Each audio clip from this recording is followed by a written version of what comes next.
میں نے قرآن مجید کے پہلے پارے میں سے ایک آیہ کریمہ کا کچھ حصہ تلاوت کیا ہے۔ اللہ کریم نے ارشاد فرمایا کہ فَكُلَّمَا جَاءَكُمْ رَسُولٌ بِمَا لَا تَهْوَىٰ،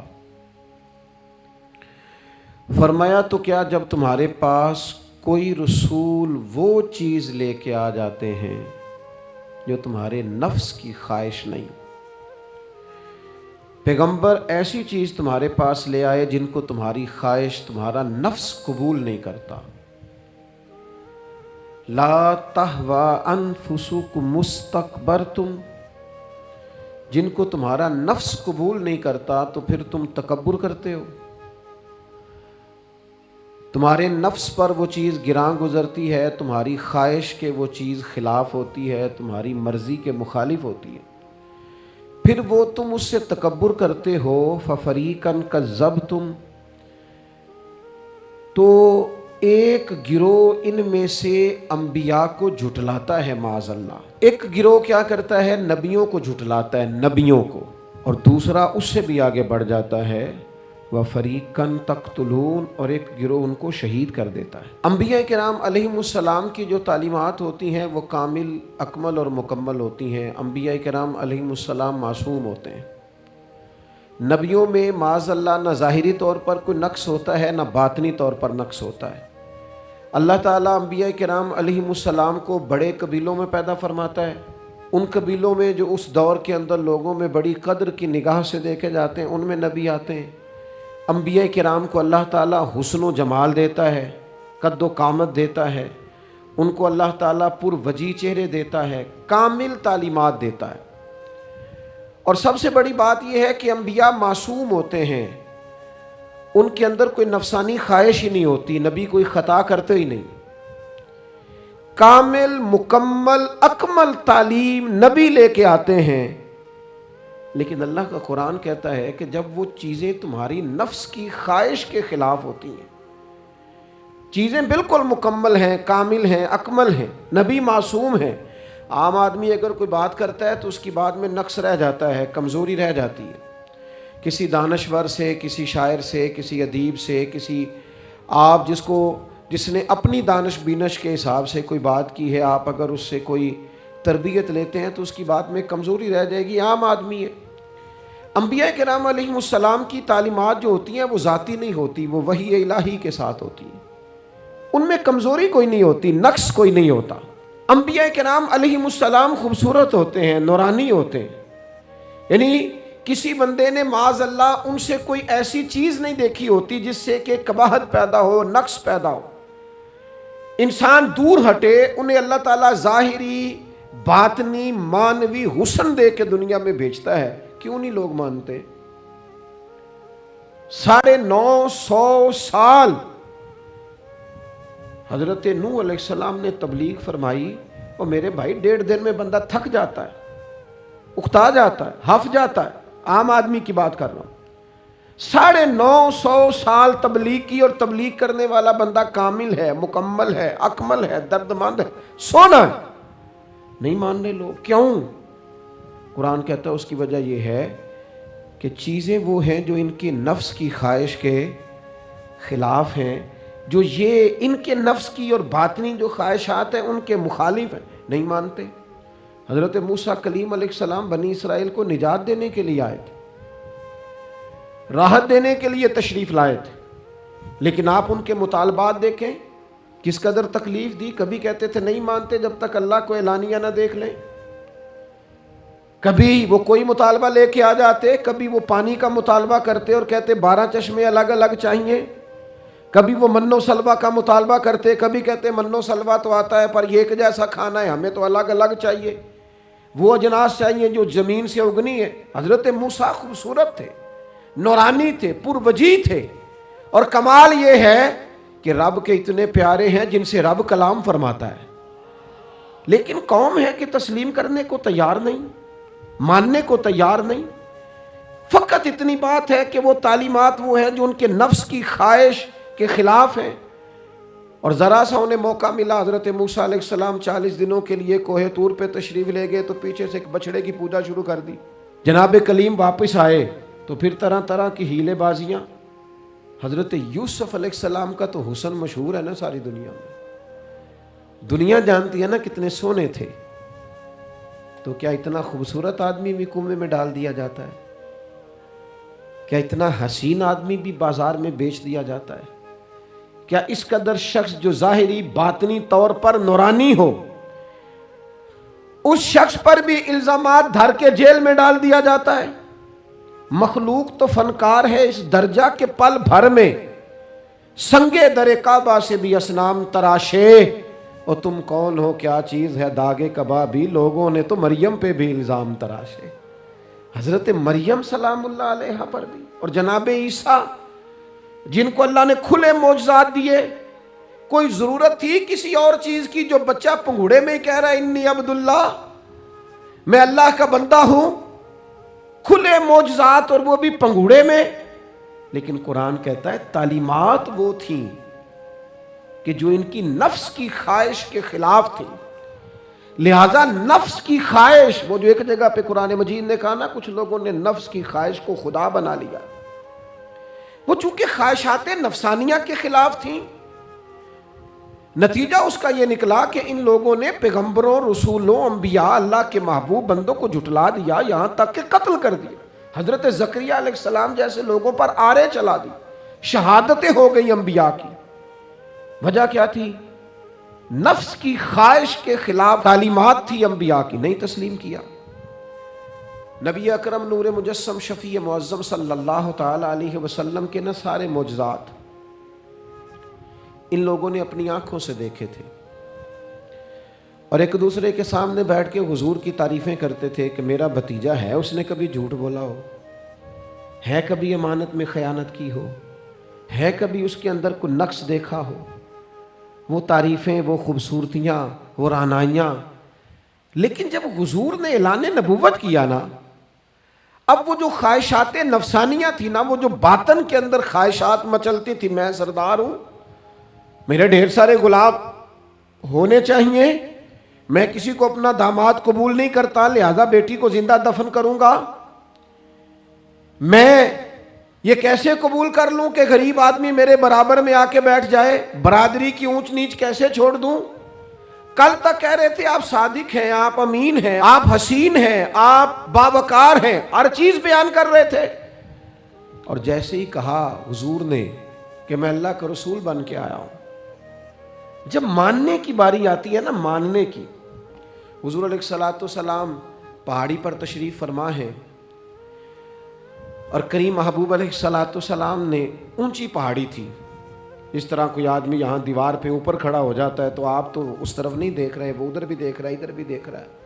اونچی پہاڑی پر حضور کھڑے ہو گئے، اور کھڑے ہو کے فرمایا اگر میں تم سے کہوں کہ پہاڑی کے اس پار دشمن ہے اور وہ تیاری کر کے آ چکا ہے، تم پر حملہ آور ہو جائے گا، کیا میری بات مان لو گے؟ دیکھا نہیں تم نے، میں کہہ رہا ہوں دشمن ہے، تسلیم کرو گے؟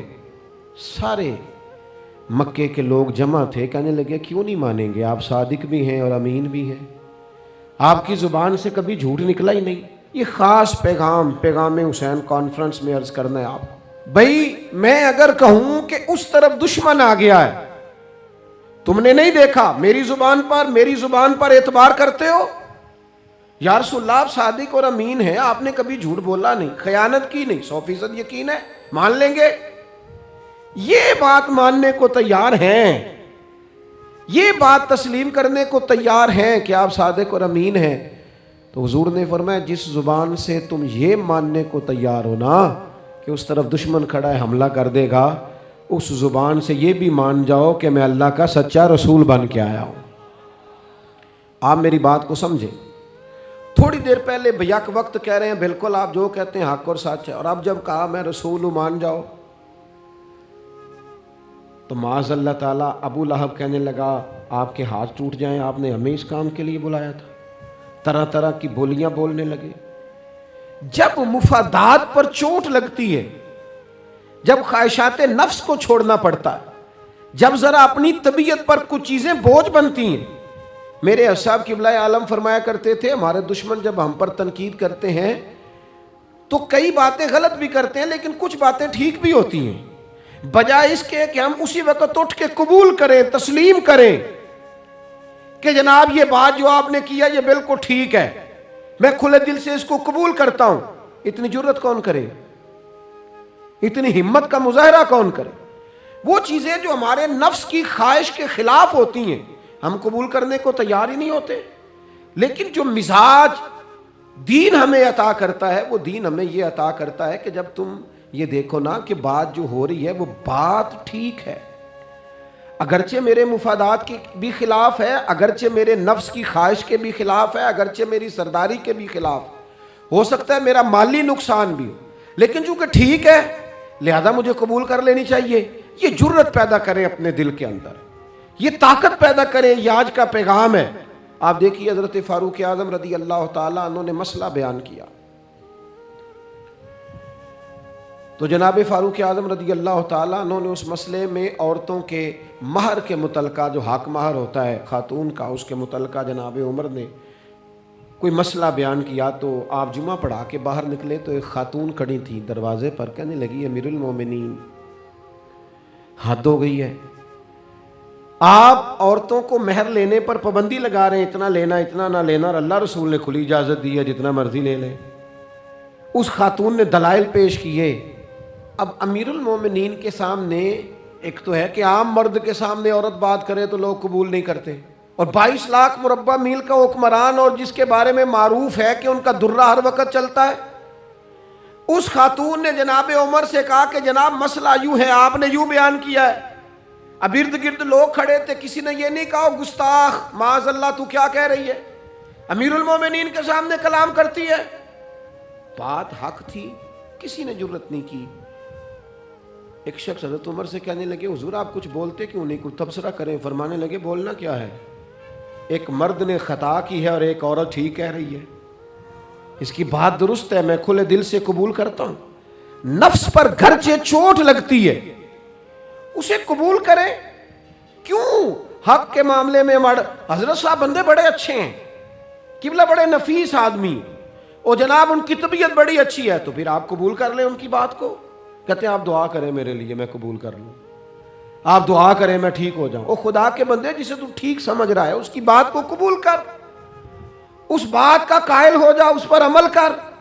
ہمارے مزاجوں میں وہ جو نفسانی خواہشات کا غلبہ ہے آج بھی پوری طرح وہ ہمیں اپنی لپیٹ میں لیے ہوئے، ہم سمجھنے کو تیار نہیں ہوتے. حق حق ہوتا ہے، اور جب حق واضح ہو جائے پھر نفسانی خواہشات کو نہ دیکھو.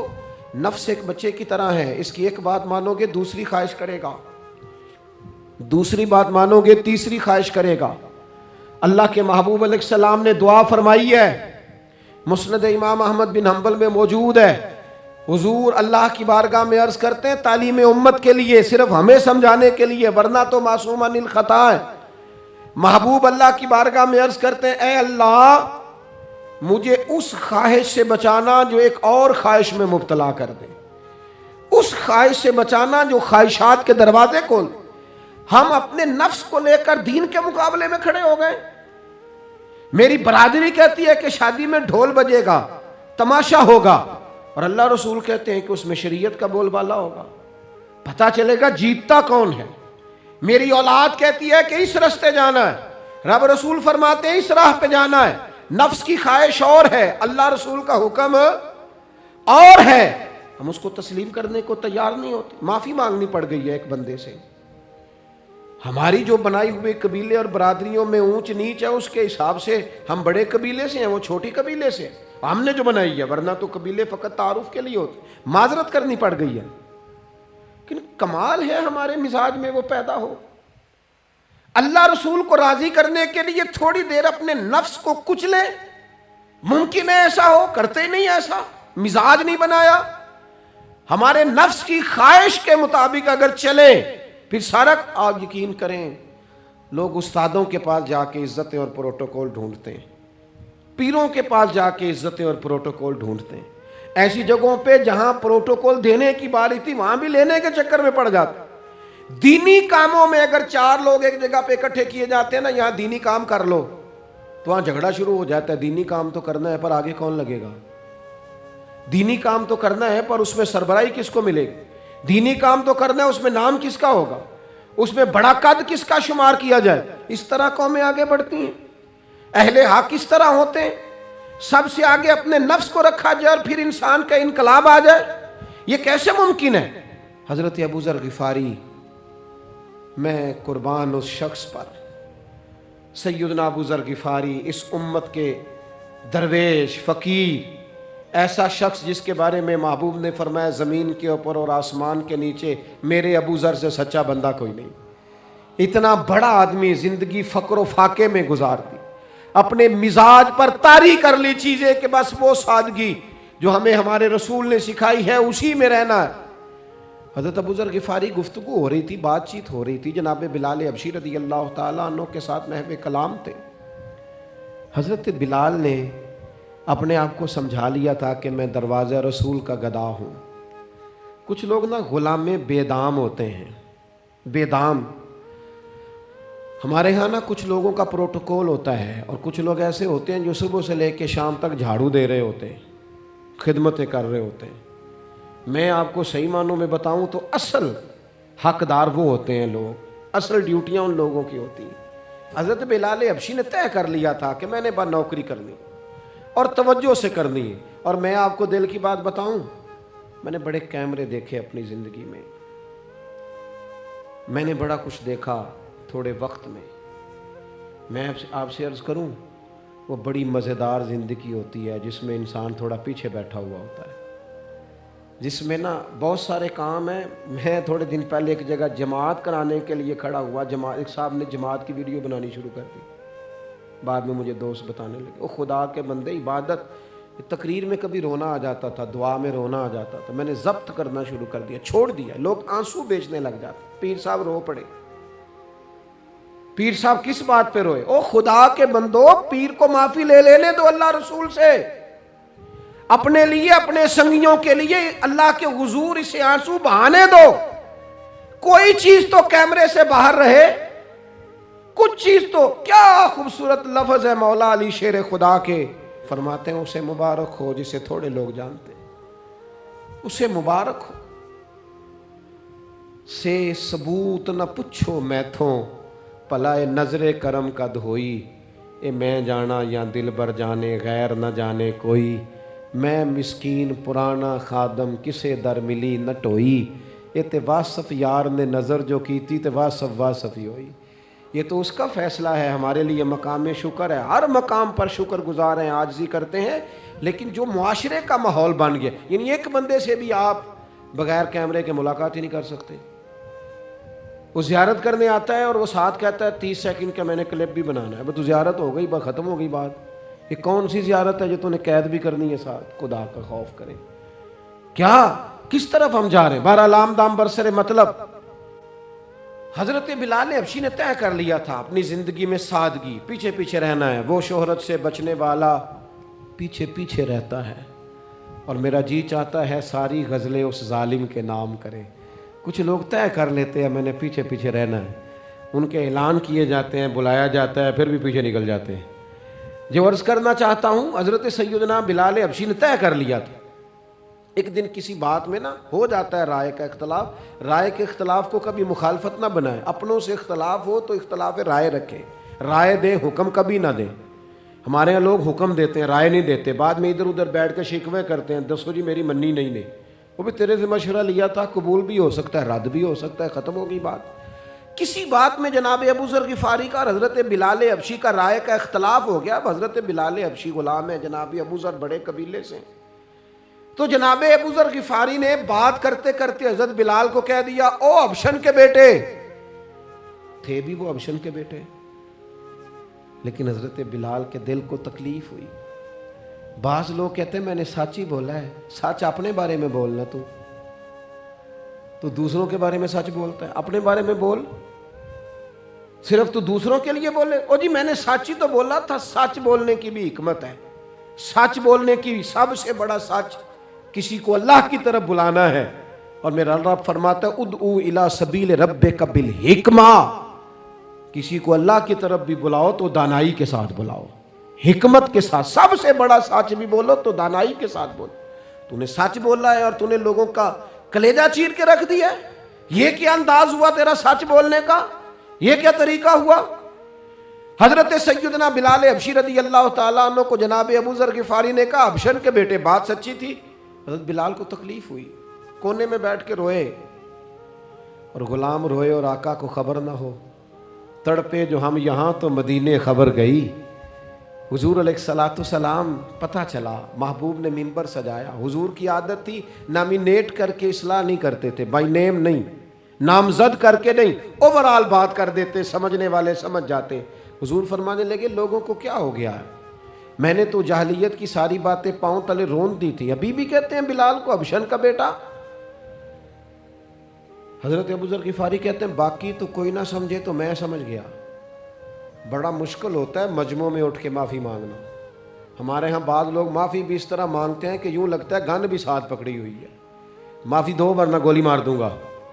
معافی مانگنے کا بھی طریقہ سلیقہ نہیں آتا، اور دنیا میں کچھ ایسے نفس پرست ہیں ان کو استادوں سے معافی مانگنے پڑی تو نہیں مانگ سکتے، مشائخ سے معافی مانگنے آتی ہے تو نفس کے بندے بن کے نفس کی غلامی کرتے ہیں، لیکن اپنی عزت کی جگہوں کو بھی درست نہیں کرتے۔ کتنا بڑا مجرم ہے جو باپ سے بھی معافی نہ مانگ سکے، جو ماں سے بھی نہ کہہ سکے میں غلطی کر گیا تھا۔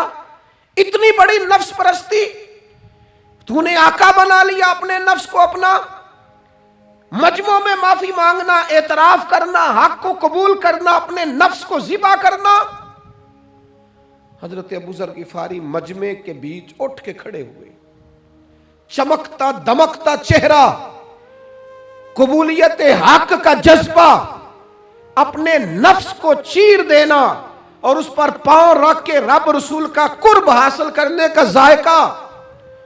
جناب ابو ذر غفاری حضرت بلال کے قریب گئے اور پھر ان کے سامنے لیٹ گئے، رو کے کہنے لگے حبشن کے بیٹے اٹھا اپنا پیر اور رکھ میرے سینے پہ۔ میں اس قوم کو بتانا چاہتا ہوں کہ تھا تو حبشن کا بیٹا، پر جب سے مدینے والے کا کلمہ پڑا ہے کائنات میں عزت والا ہو گیا ہے۔ یہ دیکھو کس نے ذروں کو اٹھایا اور صحرا کر دیا، کس نے قطروں کو ملایا اور دریا کر دیا، کس کی حکمت نے یتیموں کو کیا در یتیم اور غلاموں کو دنیا بھر کا مولا کر دیا۔ ہمارا نفس کی خواہش بچی، رشتے نہیں بچے، ہمارے نفس کی خواہش بچی، تعلقات نہیں بچے، نفس کی خواہشیں بچی، ہمارے اپنے نہیں بچے، نفس کی خواہشیں بچی، مال جمع ہوا، دیانتداری نہیں بچی، وعدوں کی پابندی نہیں بچی، تجوریاں بھر گئیں، روحیں اجڑ گئیں، بددیانتی سے رزق حرام سے کمایا ہوا مال، کاریں کوٹھیاں بنگلے بن گئے، باطن اجڑ گیا، اس لیے کہ نفس کی خواہش پوری کی۔ نفس کے سامنے اگر انبیاء کی بھی تعلیمات آئیں، لوگوں نے تکبر کیا، قتل تک کر دیا نبیوں کو، لیکن اپنے نفس کی خواہش کے خلاف جانے کو تیار نہ ہوئے۔ خدا را واپس آ جاؤ، خدا را۔ وقت آیا، یہ وقت بدلتا رہا، یہ دور تبدیل ہوتا رہا، لوگوں نے اپنی بادشاہیاں قائم کرنے کے لیے بڑے بڑے قتل کیے، ہلاکو خان نے انسانی کھوپڑیوں کے مینار بنائے، لوگوں نے بڑے بڑے ظلم کیے، جبر کیے، خوف اور ہراس پھیلایا، اپنے اقتدار پکے کرنے کے لیے بڑے بڑے جبر کیے۔ پھر کیا ہوا؟ ایسی ایسی بیماریاں لگیں جن کے علاج ہی کوئی نہیں تھے دنیا میں، بھری ہوئی تجوریاں، پیسے باہر گر رہے ہیں، پر ڈاکٹر کہہ رہا ہے تیرا مرض ہی وہ ہے جس کا علاج ہی کوئی نہیں۔ اللہ تبارک و تعالیٰ کے قانون سے جب لوگ ٹکراتے ہیں پھر پاش پاش ہو جاتے ہیں۔ وقت گزرا، ٹائم یزید کا آیا، وقت گزرا تو ٹائم عبید اللہ ابن زیاد کا آیا، ٹائم شمر کا آیا۔ 1450 سال گزرنے کے بعد اس ہزاروں کے مجمع میں سے ایک ایک بچے کو حدیث یاد ہے کہ حسن اور حسین جنتی جوانوں کے سردار ہیں۔ بتاؤ یزید کو نہیں آتی تھی؟ شمر کو نہیں پتا تھا؟ کلمہ تو پڑھتے تھے نا یہ؟ عبید اللہ ابن زیاد کو نہیں پتا تھا؟ نبی پاک علیہ السلام کے کندھوں پر حسنین رہے، ان سب کو پتہ نہیں تھا؟ یہ جانتے نہیں تھے کہ یہ وہ حسنین کریمین ہیں جن کو حضور سنتے تھے، فرماتے تھے یہ میرے پھول ہیں دونوں؟ کیا بات رضا اس چمنستان کرم کی، زہرا ہے کلی جس میں حسن اور حسین پھول۔ آج 1450 سال گزرنے کے بعد امت کو حدیث آتی ہے کہ نبی پاک علیہ السلام نے فرمایا جس نے حسن اور حسین سے پیار کیا اس نے مجھ سے پیار کیا، جس نے ان سے بغض رکھا اس نے مجھ سے بغض رکھا۔ کلمہ پڑھتے تھے، مسلمان کہلاتے تھے۔ 10 محرم کو جمعے کا دن تھا، امام حسین امامہ باندھ کے گھوڑے پر بیٹھ کر خطبہ دینے لگے تو ایک شخص اندر سے بول کے کہنے لگا حسین تقریر لمبی نہ کر، ہمارا جمعہ لیٹ ہو رہا ہے۔ بلے و نمازیوں، سامنے وہ شخصیت کھڑی ہے جس پر ابھی درود پڑھیں گے نماز میں، اللہم صلی علی محمد وعلی، ابھی درود پڑھیں گے حسین ابن علی پر، ابھی شہید کر کے ابھی درود پڑھیں گے، وہ سامنے کھڑے۔ اور امام حسین کا ایک جملہ تاریخ نے یوں لکھا ہے کہ شاید ریت کے ذرے بھی تڑپ گئے۔ امام علی مقام فرمانے لگے مجھے غور سے دیکھو، تمہیں پتہ ہے میں کون ہوں؟ تم جانتے ہو میں کون ہوں؟ نبی پاک نے فرمایا تھا یہ حسن اور حسین میرے بیٹے ہیں کیونکہ میری بیٹی کے بیٹے۔ تمہیں پتہ ہے میں کون ہوں؟ سامنے امام حسین کھڑے، فرمایا مجھے جانتے ہو؟ اور امام علی مقام فرمانے لگے میں تمہارے نبی کا نواسا ہوں، اور آج کے بعد تمہیں کسی نبی کا کوئی نواسا نہیں ملے گا، کیونکہ نبی پاک آخری نبی ہے، اور جب حضور کے بعد کوئی نبی نہیں آئے گا تو کسی نبی کی اولاد کیسے ہوگی؟ تمہیں آج کے بعد کسی نبی کے نواسے کی زیارت نہیں ملے گی۔ میں کیسے آپ سے یہ بات آپ کو عرض کروں کہ سامنے حسین ابن علی بھی ہوں تو لوگ نفس کی خواہشیں پوری کرتے ہیں، لوگ اپنی کرسیاں پکی کرتے ہیں، لوگ گورنریاں پکی کرتے رہے، لوگ گڈ بک میں جانے کے لیے ایک دوسرے کو شاباشیاں دیتے رہے، جشن ہوتا رہا۔ سب سے پہلے ایک شخص نے امام حسین کا قافلہ روکا تھا، اس کا نام حور بن یزید تھا، سب سے پہلے اس نے روکا تھا، وہ ایک لشکر کا سپہ سالار تھا۔ جب امام حسین رضی اللہ تعالیٰ عنہ نے خطبہ پڑھا نا تو حور یزیدی فوج میں تھا، واپس گیا اور عبید اللہ ابن زیاد سے جا کے کہنے لگا، یا جو بھی وہاں لوگ موجود تھے یزیدی فوج کے، ان سے کہنے لگا تم نے تو کہا تھا کہ صرف راستہ روکنا ہے، تم نے تو کہا تھا کہ صرف ان سے کچھ منوانا ہے، تم نے تو جب مجھے بھیجا تھا تو کہا تھا کہ بات تھوڑے معاملات ہیں، اوہ سچ بتاؤ نبی کے نواسے کو شہید کرو گے؟ تم نے تلواریں نکال لی ہیں، نیزے نکال لیے ہیں، تیر نکل آئے ہیں، تیاری مکمل ہے، مجھے سچ بچاؤ، کیا حسین ابن علی کی گردن پر خنجر چلانے لگے ہو؟ سیدہ فاطمہ کا جگر پارا شہید ہوگا؟ کیا یہ خبر سچ ہے؟ یوں ہوگا؟ تو کہنے لگے ہاں یہی حکم ہے ہمیں، یہی تیاری ہے، یہی پروگرام ہے، یہی پلان ہے، یہی ہوگا۔ کہنے لگا میں اور آپ تو مدینے والے رسول کا کلمہ پڑھتے ہیں، تو کیا محبوب کے نواسے کو ذبح کرو گے؟ جناب علی اکبر کو جن کا چہرہ رسول پاک سے ملتا ہے، حضرت قاسم بن حسن کو، جناب علی کے بیٹوں عباس بن علی کو، حضرت علی کے بیٹے ابو بکر بن علی کو، حضرت علی کے بیٹے عمر بن علی کو، حضرت علی کے بیٹے یہ بھی 3 کربلا میں موجود، حضرت عثمان ابن علی کو، ان کو شہید کرو گے؟ نے کہا ہاں تیاری ہو گئی ہے۔ تو سب کے ضمیر مردہ نہیں ہوتے، ہاں بڑی بڑی سخت جگہوں پہ پھول اگتے ہیں۔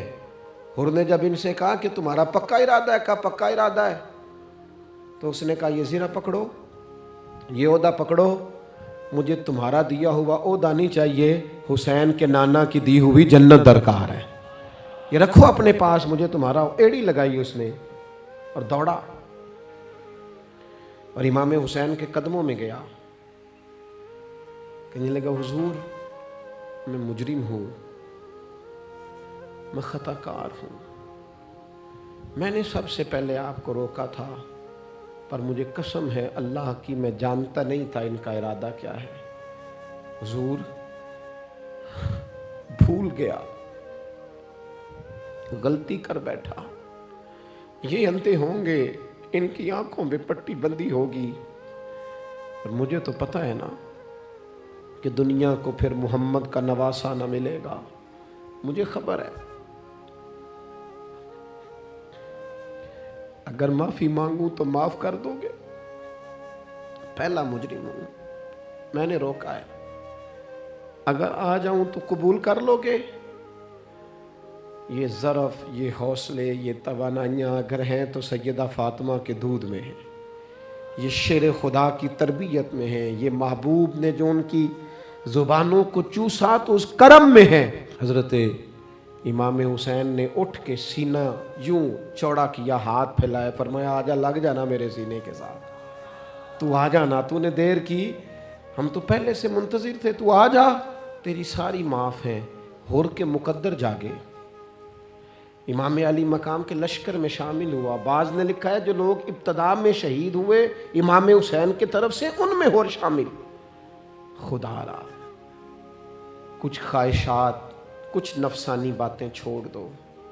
سارا دن اپنے آپ کو ہی منواتے رہنا، اپنی ضد کے سامنے لوگ بڑے بڑے ادارے تباہ کر دیتے، بڑی بڑی جماعتیں تباہ ہو گئیں، بڑے بڑے آستانے خیر کے ٹوٹ گئے، لیکن ہماری انا، ہماری ضد، ہمارا تکبر، ہماری اپنے لیے خواہشات یہ ختم نہ ہو سکیں۔ امام حسین رضی اللہ تعالیٰ عنہ کو جن لوگوں نے شہید کیا، انہیں حضور کا خون نظر نہیں آیا، نفس کی خواہشیں نظر آئیں، جائیدادیں نظر آئیں، لیکن پتہ ہے کمال کیا ہے؟ ہمیشہ جو لوگ حق قبول کرتے ہیں نا، اللہ تعالیٰ انہیں یہ عزت عطا کرتا ہے۔ دو چار باتیں میری ضرور لے کے جانا، یہی لنگر ہے آج پیغام حسین کانفرنس کا۔ دیکھو آپ کے والد آپ کو جو سمجھاتے ہیں وہ ٹھیک ہے، یا جو آپ کہہ رہے ہیں وہ ٹھیک ہے؟ غور کرو، آپ کے اساتذہ اور مشائخ جو آپ کو کہتے ہیں وہ ٹھیک ہے، یا جو ضد آپ نے لگا لیا وہ ٹھیک ہے؟ اور سب سے بڑھ کر اللہ رسول کا حکم زیادہ مؤثر ہے، یا جو آپ نے اپنی مرضی سے چیزیں طے کی ہیں وہ زیادہ مؤثر؟ اپنی نفسانی خواہشات کو تھوڑی دیر کے لیے کنٹرول کرو، اپنے آپ پر تھوڑی دیر کے لیے پابندی لگاؤ، ایک ایک کر کے اپنی خواہشات کو کچلو، زندگی کے اندر کچھ ایسی چیزیں پیدا کرو جس سے روح تازہ رہے، دل تازہ رہے، طبیعت تازہ رہے، دین بچا رہے۔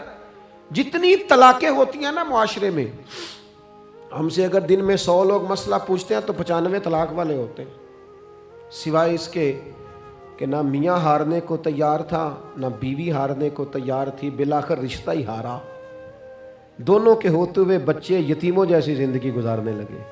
تھوڑی دیر کے لیے لوگ چپ نہیں کیے، سارا کچھ ختم کر لیا۔ اپنی مزاج کے اندر، اپنی طبیعت کے اندر تحمل پیدا کرو، بردباری۔ میں ایک دفعہ بہت پریشان تھا، حالات کچھ عجیب رخ اختیار کر گئے، بہت پریشان تھا، تو میں ایک بزرگ کی خدمت میں حاضر ہوا، میں نے کہا دعا فرمائیے گا، تو مجھے کہنے لگے سیدہ زینب کی سیرت پڑھو۔ تو میں نے پہلے دن آ کے کتاب کھولی نا، تو دربار دمشق میں جو جناب زینب نے کلام فرمایا نا، انسان ٹوٹ جاتا ہے، لیکن انسان حق پہ ہو کہ اگر گلا بھی کٹا لینا تو اس کا مزاج طاقتور رہتا ہے، روح طاقتور رہتی، اسے محسوس ہوتا ہے کہ میں کمزور نہیں پڑا۔ یزید نے جب کوئی بات کی نا دمشق کے دربار میں، تو حضرت زینب پیچھے بیٹھی تھی پردے کے لوگوں کے درمیان، اس نے جب کوئی بات کی تو جناب زینب وہاں سے اٹھ کے، ہماری خواتین ہر بات پہ روتی ہیں، دو کہیں کہ ختم ہی نہیں ہوتے، جناب زینب پیچھے سے اٹھیں پردے کے پیچھے سے، اور جب اپنی گرجدار آواز میں انہوں نے گفتگو شروع کی تو وہاں ایک نابینا بزرگ بیٹھے تھے جو مولا علی شیر خدا کی بارگاہ میں حاضری دیا کرتے تھے۔ جب سیدہ زینب نے خطبہ شروع کیا نا تو وہ بزرگ چونک گئے، اور وہ نابینا تھے تو ساتھ والے آدمی کا گھٹنا ہلا کے کہنے لگے علی آ گئے دربار میں، علی کی آواز ہے، علی بول رہے ہیں دربار دمشق میں، وہ زینب کا خطاب منبر پہ علی بول رہے ہوں جیسے، علی آ گئے، وہ گرج آواز میں، وہ تنتنا، وہ دبدبا،